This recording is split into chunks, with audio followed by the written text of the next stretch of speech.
All right, now we're in the final part of Jiu-Jitsu for anyone. The final focus is I'm going to key in on some what I think are high percentage submissions. Now, as I've been saying through the whole program, right? I mean, there's no way that we can do everything that's involved in Jiu-Jitsu. It's impossible, and it'll take volumes and volumes and volumes. So we had to kind of choose what we felt was really important and the kind of things that, as somebody who's really maybe only putting in 2 times a week training, that you're going to get something out of this program and you're going to be able to apply it the next time you're on the mat. So we want to keep within the spirit of that. The first one I'm going to work on now, and definitely is a high percentage move, is the triangle.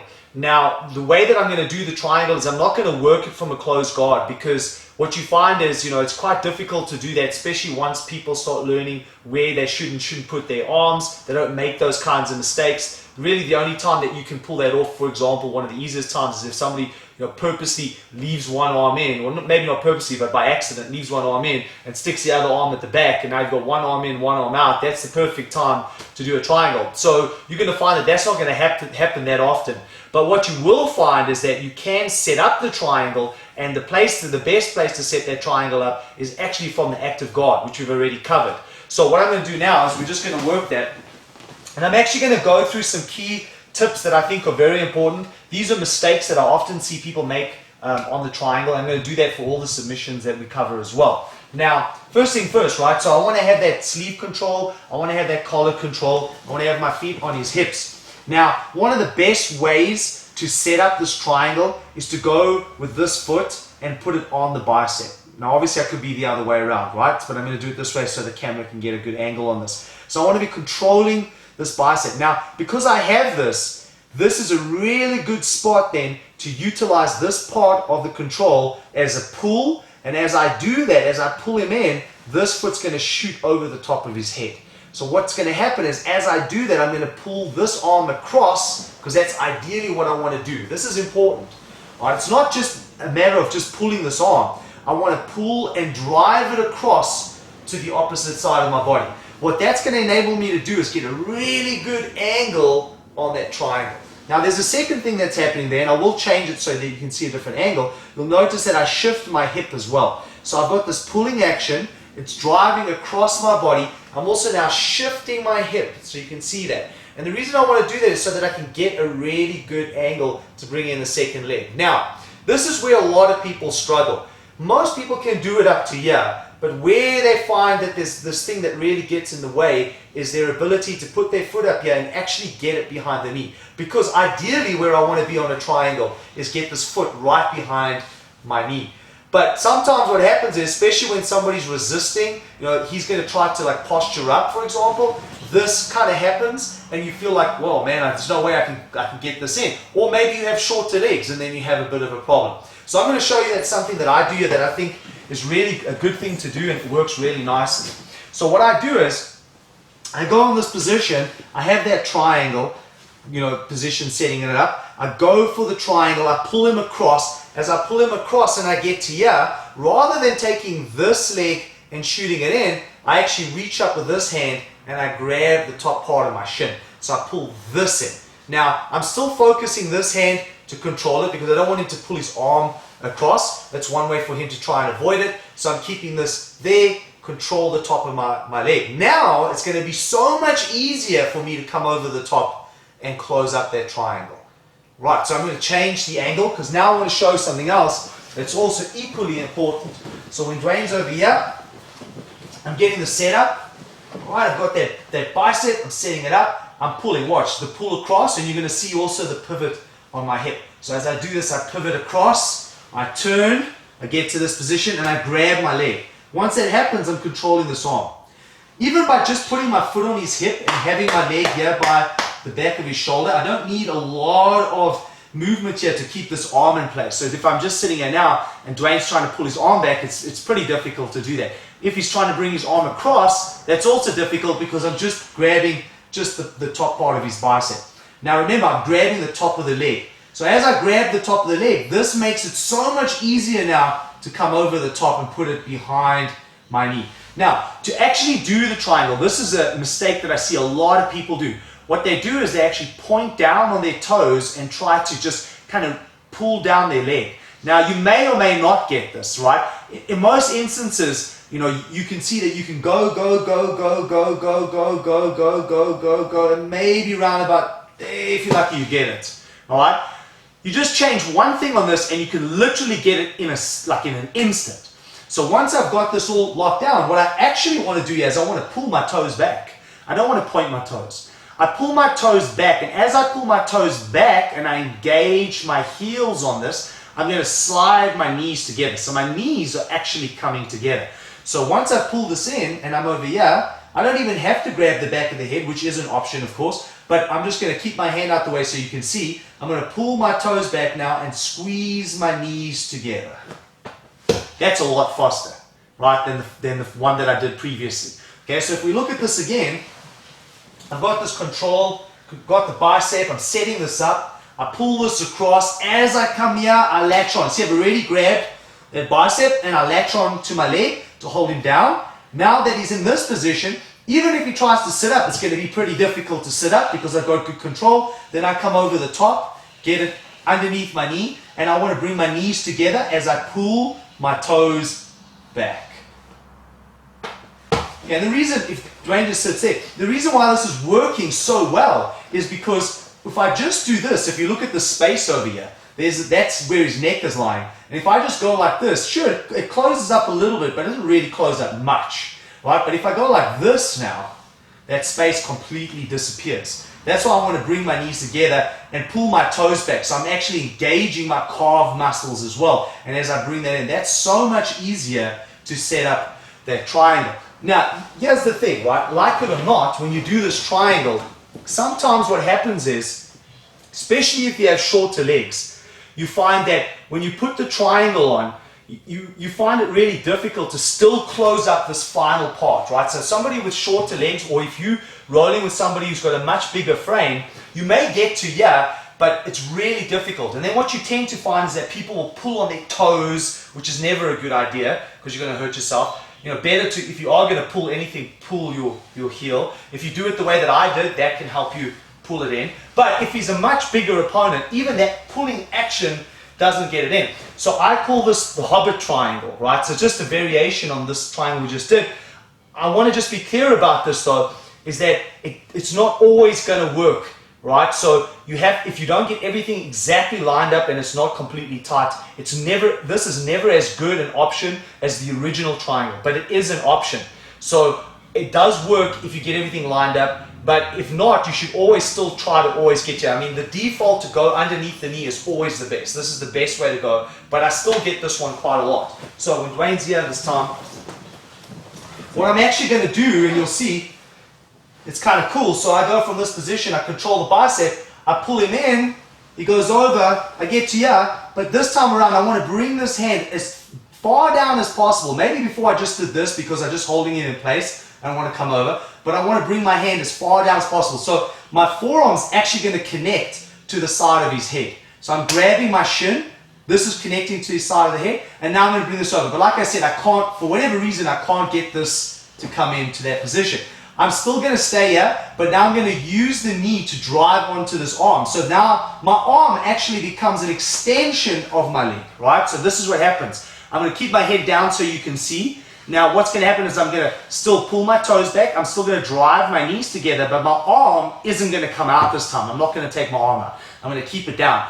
But what tends to happen when you do it this way, you can actually see that his face starts turning into my leg. The fact that I put my arm here turns that head. Now I'm going to squeeze everything together with my legs. Keep this arm here. Like I said, it becomes an extension of my leg. And I get that tap. Still pulling my toes back, still squeezing my knees together. And I get it. Like I said though, most importantly, this is still optimal. If I can get that, that's still what I want, right? This is the best position I can have because that is the classical triangle and still works the best. But if you land up here and you feel like you can't, you just can't close that gap anymore, of course, put your hand up here, go against his head, squeeze your knees together, leave it in that position, use this as an extension to your leg, and bring everything together and pull your toes back until you get the tap. So that's a couple of things there that's really important. So again, just to reiterate, it's going to be far easier to set up a triangle from an open guard position playing active guard than it would be if you're trying to do it from a closed guard. I'm not saying that those aren't viable options, but it's easier to do it that way. You're going to get more of your triangle doing that than if you try to do it from a closed guard, especially as people learn not to stick their arms in the wrong places and stuff, and are being very careful about that. This is one nice way to set it up.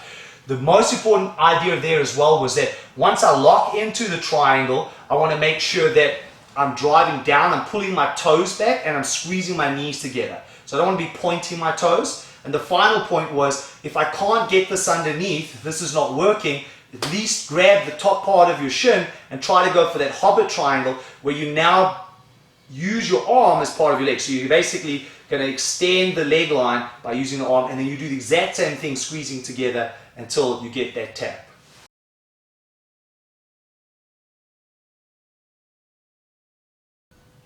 Alright, next what I'm going to do now is I'm going to look at the armbar. Now, what's amazing about the armbar is that you can actually do it from almost anywhere, right? So you can do it from the guard.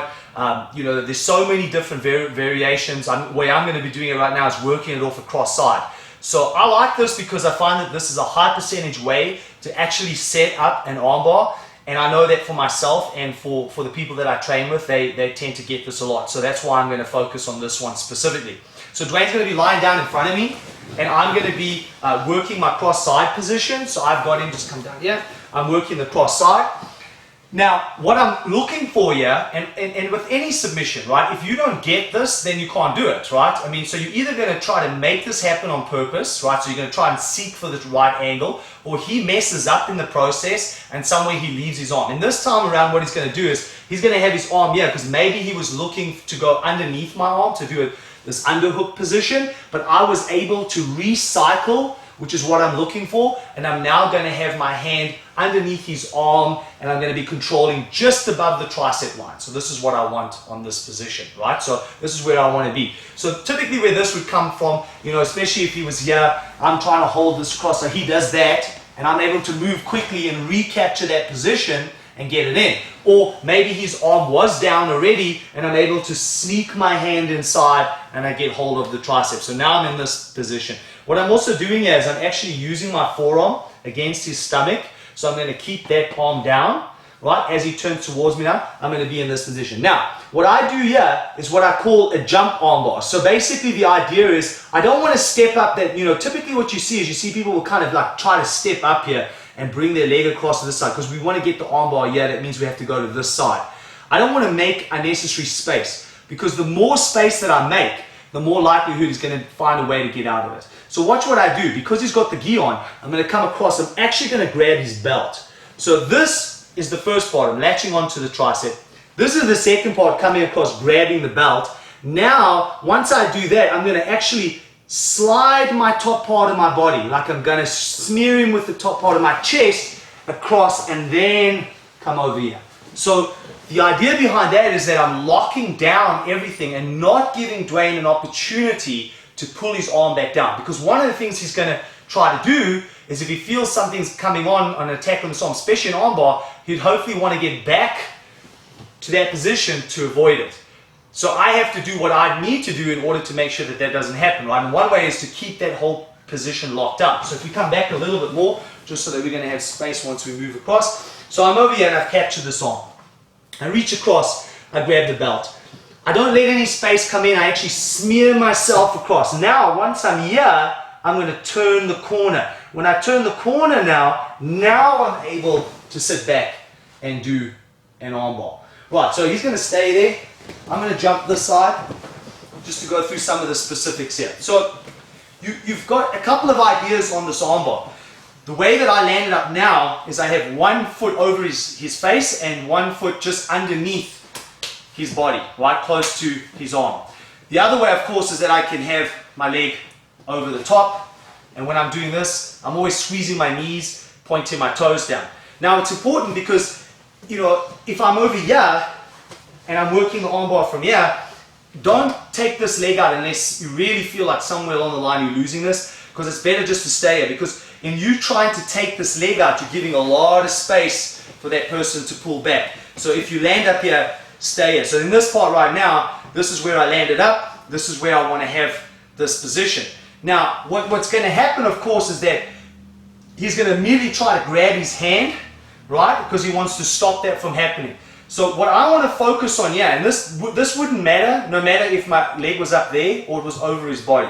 But if I find that this person's got a really strong grip and I can't get this arm, the first thing that I do is I take this hand and I reach across and I go to the top part of my thigh. So I'm actually putting my hand on my thigh, and just by kind of reaching back this way, like I'm moving my body out, I put a lot of pressure on his arms, right? So it doesn't mean that it's going to break the grip, but it's putting pressure on. When I start attacking the hand now to get that hand loose, because that's what I need to do, some people, of course, if the leg was over, they might be pushing over here, they might be pushing on the bicep, that's fine. I prefer though, if I'm over here, to look for where the thumb is, because typically what happens is, wherever you see these thumb actions, right, at the bottom, that's the part where you have the most leverage. So I focus all my attention on this arm, I forget about this arm here, I look at where his thumb is at, and then I'm going to try to strip the thumb off. I've got a couple of ways I can do that. I can come underneath and pull it this way. I can go over the top and pull it this way. But essentially the idea is that I always want to attack the closest arm to me, right? And I want to grab that. So when he's holding on tight, by the mere fact that I go like this, see, I'm going to go underneath now, right? Because the angle feels right for me, and I start turning his thumb out, I'm able to strip the grip, and then I'm going to slowly go down like I normally would be on an armbar, bring my legs in, keep my knees tight, get this point. His thumb's always pointing up, so he's always hitchhiking, and then I drive my hip up until I get that tap, right? But what the key element here is that in order to break the grip, forget about this, look for where the thumb is, here's the thumb over here, and see if you can grip it. Right there I went underneath. I could of course go on here too.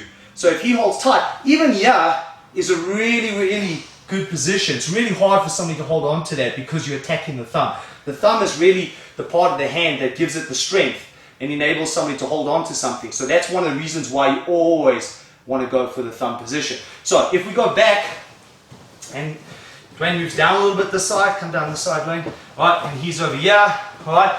However this happened, here's a good example, right, maybe I'm over here, you know, I managed to get my hand in there, now I'm there, I'm ready to set it up, right, that's what I want. I can set it up even if he was a little bit lower, but it's always a good idea, if you do get your hand here, actually pull him towards you, let him come towards you. It gives him a sense that he might be able to get out, which is fine, but you've got the control and you've dropped your forearm on him, so you're controlling him nicely. He's not really going to go anywhere right now. I'm going to reach across, I'm going to grab the belt, I'm going to slide myself on him. So I'm sliding my chest. As I do that, I use that as the opportunity to come up with my knees. Now my knee is tight behind his shoulder. I'm going to rotate as I come through, and then I've got that armbar position. As you can see right now, he's holding on. He doesn't want that to happen. I'm going to switch my hands actually, because I want to go this time to this side, put pressure on. I look at where his thumb is because I always want to attack the thumb. I attack that thumb action, and then I go down, squeeze my knees, keep my heels real tight, and pressure until I get that armbar. So a couple of points in there that's super important is that you need to make sure that as you're moving around, that your movement is super tight. That's the key. Don't create any spaces. But as the person tries to grab their hand to stop their arm getting pulled out, remember, look for the thumb and look for the thumb on the arm that's closest to you and attack that, right? Use your whole hand to attack their thumb so that you can strip it off and get that arm to get into the armbar position. We're going to look at another armbar. This time around I'm doing the armbar from the mount. This is definitely a bread and butter movement, more so because the mechanics of this armbar is going to be utilized if I get it from the mount, or even if I was working it, say, from a side mount, I'm still going to be working very similar mechanics. So if he's lying down and I get that mount position, here's the thing, right? It's very difficult to set up an armbar from here, especially if somebody's keeping everything tight. I mean, you know, you can't just pull their arm up and get that extension. So a lot of times you're not going to find that that's going to happen. So what I want to do here is I want to grab the sleeve, but essentially I want to bring my hand in underneath and I'm going to grab and I'm going to control the tricep. Now, once I get that, once I have this position, there's no way just from here that I can do this armbar. So what I'm going to do is I'm actually going to slide across and bring this knee underneath. This hand's going to go over the top. I'm actually going to grab the top part of his gi, right, just to keep the control, and this is what happens, and I slide myself into this position. Now right now he's still lying on his back, but even if he turned more into a side mount position, that's still good for me, because maybe he's trying to escape.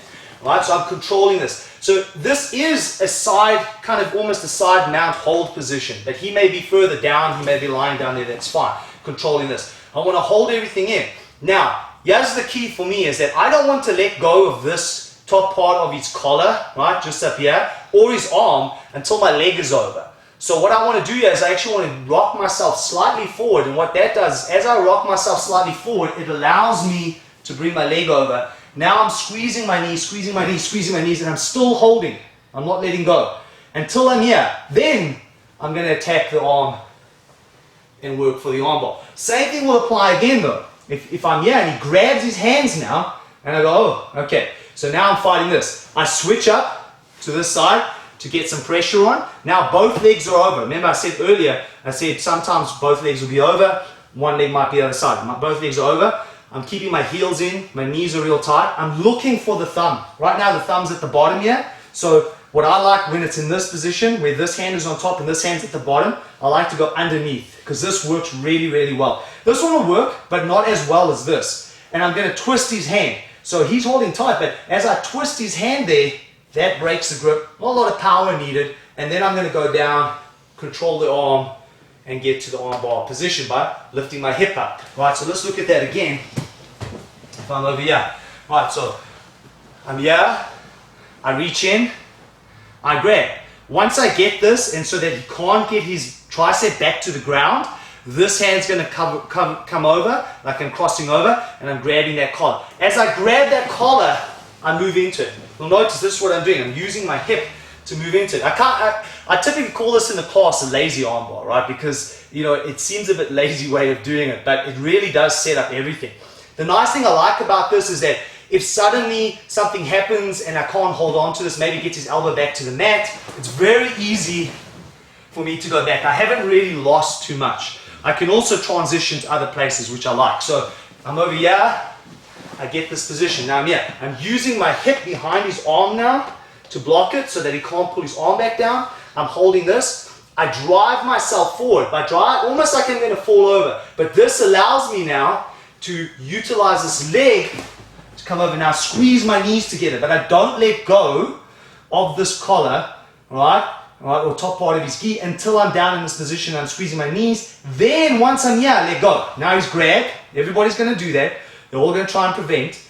Okay, I reach across, grab my thigh, put some pressure on it, and now look for where that thumb is. Okay, thumb's underneath again because he did the similar grip. I'm going to go underneath. I'm going to strip it off. As I strip it off, squeeze my knees together, keep my heels in, press my hip up until I get the arm bar position. So let's just do one more angle. Let's say you come this way, just so you can see it from a different angle. So I'm over here, I reach in, tricep, go for the top part of his gi, just above his collar line, control, using the hip driving forward, right? I'm kind of virtually falling forward just to allow my legs to come up, squeeze my knees together. He grips, I reach in, I grab my thigh, put some pressure on it because I want to really stretch his hand. Look for the thumb, there's the thumb. Strip it off, bring it back down, squeeze my knees until I get that arm bar.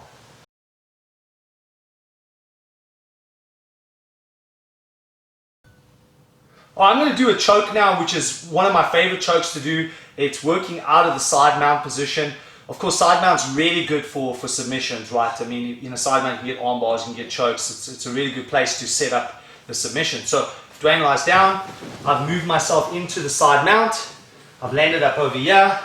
All right, this is the thing for me is that, you know, of course, there are tons of things you can do, like I said. I mean, yeah, one obviously is the arm bar. So if I'm over here, I could reach across, do exactly what I've done before. Just control, take a step over, sit back, and go for an arm bar. No problem. Okay? However, this one I really like because I know that a lot of times what's happening is, you know, he's trying to get this leg away. And so I'm going to give him just a false sense of security. I'm going to make him think that he's actually escaping, but in the process, I'm going to set him up. So this is what I want to do right now. I'm going to be over here. He's probably going to be working on my leg to try and get out of here. I'm going to pull this collar. So I'm going to do this just to stretch it out because that'll allow me to get a good hand position. I'm going to come in underneath and I'm going to grab this way. So my fingers are facing towards the camera, my thumb's going to go in, and I'm grabbing over here, and I'm going to keep it real tight. I mean, I need to get this really, really tight around his neck. Alright, so this is the first part of the move. Now, while he was attacking my leg, I'm going to bring in, just say my hand wasn't here, I'm going to bring my hand in, and I'm going to latch on and go into this kind of underhook position. So I'm going to hook onto his arm. Now, this elbow is going to drop to the floor. And the reason I want to drop the elbow to the floor, that's going to help me get this leg out. So I'm going to drop my elbow, and as I do that, that allows me to pull my leg out. As I pull my leg out, I'm going to pull him with this arm to flatten him out, get him flat to the ground, and my whole kind of bicep and shoulder area is underneath his neck. I'm going to keep this arm so he doesn't roll anywhere, and I'm going to start pulling back on this as I push up with my shoulder and my bicep. I can keep my head down, which I normally would be. I wouldn't have my head up here talking this way. I keep my head down, right? And now I'm going to use it. This pulling action and the drive up on the head is very, very important. You have to be very careful when you do this because it's a lot of strain on somebody's neck. And I'm going to go until I get the tap. Right, so watch again. I'm in the side mount. He's trying to attack this, maybe I'm here. I see an opportunity to pull that collar. I reach in, I grab. Right, once I'm here, I want to get back in underneath, get that underhook position, right? Control. So once I've got this underhook position, my elbow drops to the mat, which enables me to kick out. As I kick out, I'm going to drive him to the mat. Once I drive him to the mat, I'm pulling down, just pulling down to the floor as I push up with my shoulder. And get tap. It's actually very, very easy to do. It doesn't take a lot. So let's change the angle. Let's put your head up this side. Let me get over here and come down a little bit, Dwayne. Right. So I'm over here. Got my side mount. Pulling this collar. Reaching in. Grab. Go for that underhook position. Control. Elbow drops to the mat, which allows me to pull my foot out. Bring the person back. Now I'm able to pull down as I push up into the head and get the tap. Warning, of course, as I said, just be very careful when you do that. Puts a lot of pressure on the neckline, and obviously there's always a chance of injuring somebody. So just be careful when you put that one into play.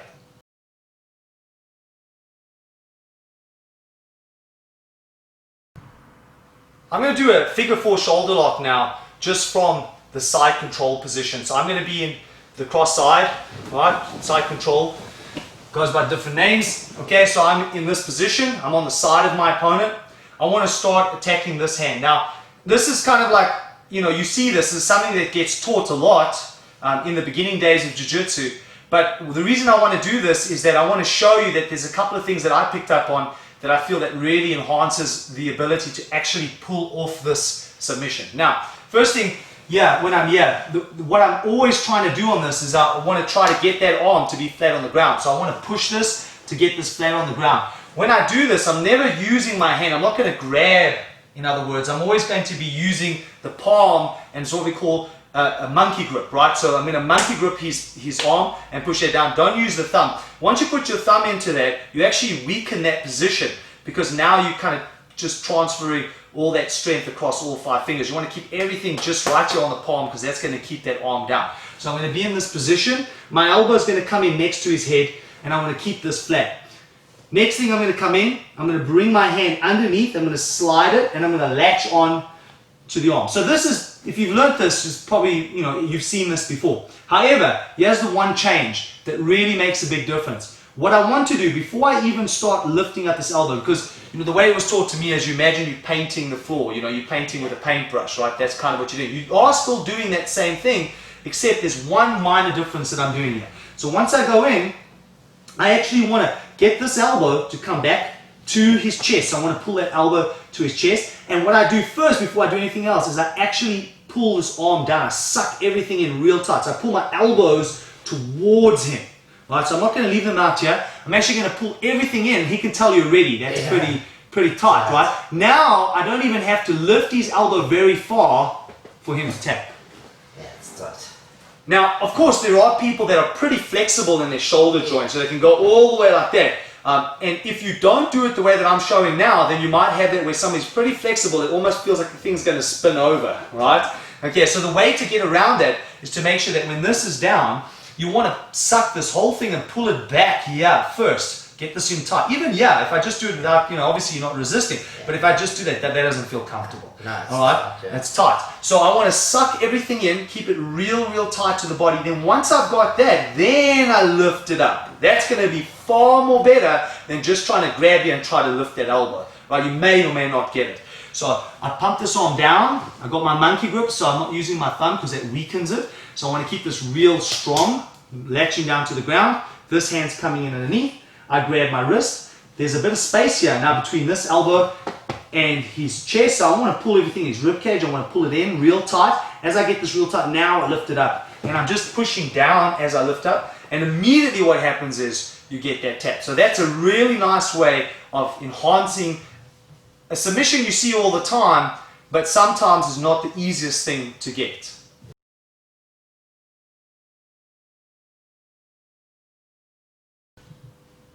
I'm going to work a figure 4 choke. Now again, this is something that most beginners learn straight off the bat in jiu-jitsu, but I'm going to just go through a couple of key points that I think that will enhance the technique. So if Dwayne's in front of me and I've got to the point where I've taken his back, so just turn all the way onto your butt. Yeah, so I've taken his back, I've got my feet inside, I've got my hooks in, and I'm in this really good position now to set up a figure 4 choke, right?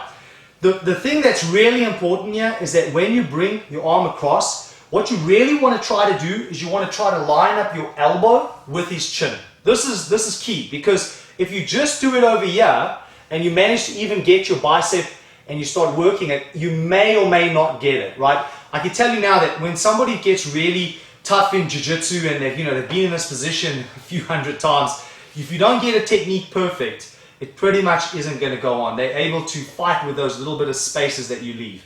So I want to bring my arm across. Watch, your arm comes across, it goes all the way, but I want to get my elbow to line up with his chin. That's key.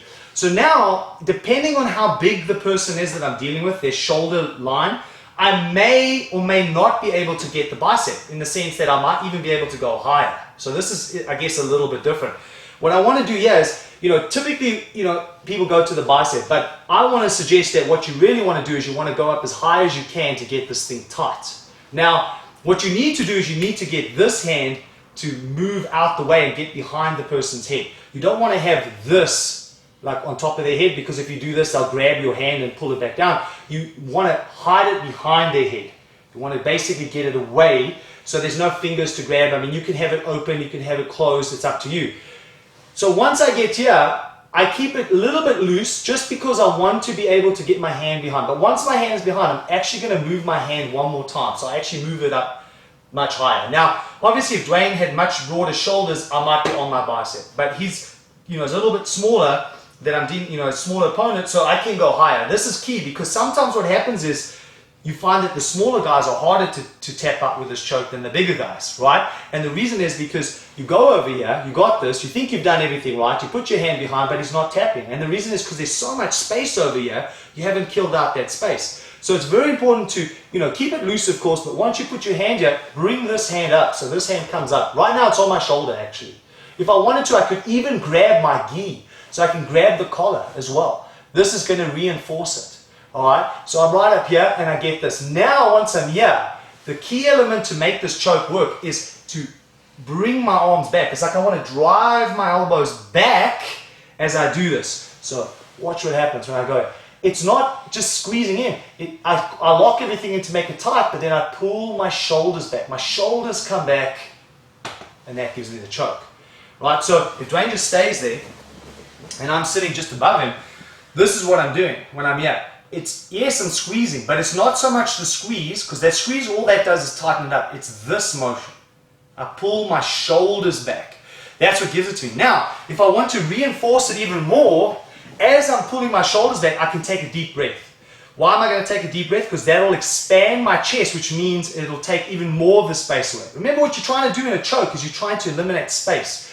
The more you can lock down this area around the neck, the more chance you're going to have of actually getting that submission. So you get this where you line up, your elbows lined up to the chin, you go to the bicep, right, just as a relaxed point. If that's as far as you can go, that's as tight as you can make it, then no problem. But just keep it relaxed. Because if you go too high, then you find it's hard to get your hand behind the head.